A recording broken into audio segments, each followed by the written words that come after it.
Hello, today I am going to give you the introduction about Altair library. Data visualization is a crucial part of data analysis, but traditional libraries like Matplotlib often requires lengthy code for complex plots. Altair is a declarative statistical visualization library in Python that makes it easier to create interactive and insightful charts with minimal effort. Let's explore its key features and see how it simplifies data visualization.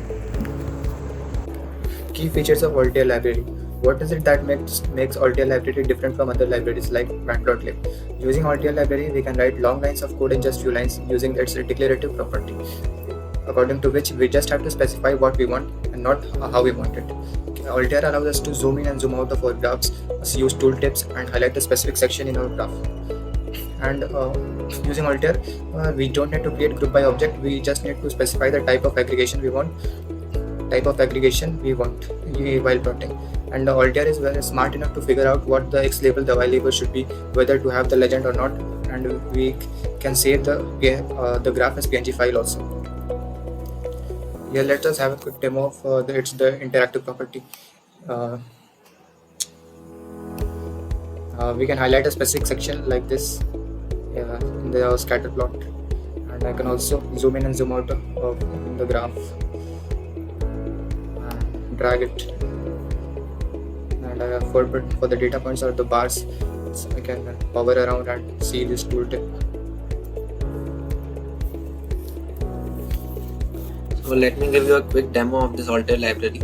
So first of all, you need to import the Altair library and the pandas, and I am using a cars dataset from the Vega dataset library. So first let us plot the scatter plot. So for this, you will first write alt.chart. In chart, you will specify the data frame which you are using, which is the cars data frame. Then I will dot mark point because I want to mark the points, the scatter plot. And then comes the important part, which is the dot encode, in which you are going to write all the mappings. So we will map x to the horsepower, y to miles per gallon, and color equal to origin, and I am explaining this in the graph. So as you can see in the graph, you can zoom in, zoom out, and also drag the graph. This is happening because of this dot interactive. And also, when you hover over a point, you are getting all its properties which are specified in this tooltip icon. So in this way, I have created a scatter plot and I have stored it in a scatter variable. So next is the bar plot, and I am going to show a very powerful property of Altair library. It is that you can do aggregation while plotting. So in this, I have written alt.chart cars.make_bar because I want to plot the barcode. In encode, I have written x equal to origin, and in y I have written mean of horsepower. So what it does is that first it groups the data frame by origin, and then it takes the mean of horsepower of each group and then plots it.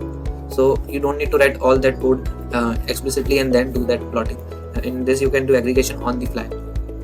And I have stored this bar plot in a bar variable. So why did I do it is that when I write both the variables, both the plot variables with a pipe operator between them, so they will be plotted sidewise. If I interchange them, then bar plot will be plotted first and scatter afterwards. And if I write an AND operator between them, then they will be stacked one over above. So this is a very friendly data frame and very easy, short kind of codes are to be written in it. And one more property is that when I write the plus operator, both the graph will be plotted in the same line. Also, you have seen that I didn't mention any X label, Y label, or title or legend anywhere, but it automatically did it by itself. Altair makes data visualization in Python simpler, more intuitive, and interactive with minimal code. Whether you are a beginner or an experienced analyst, it's a great tool to explore. Check out the Altair documentation to learn more. All the links are given in the description. Thank you.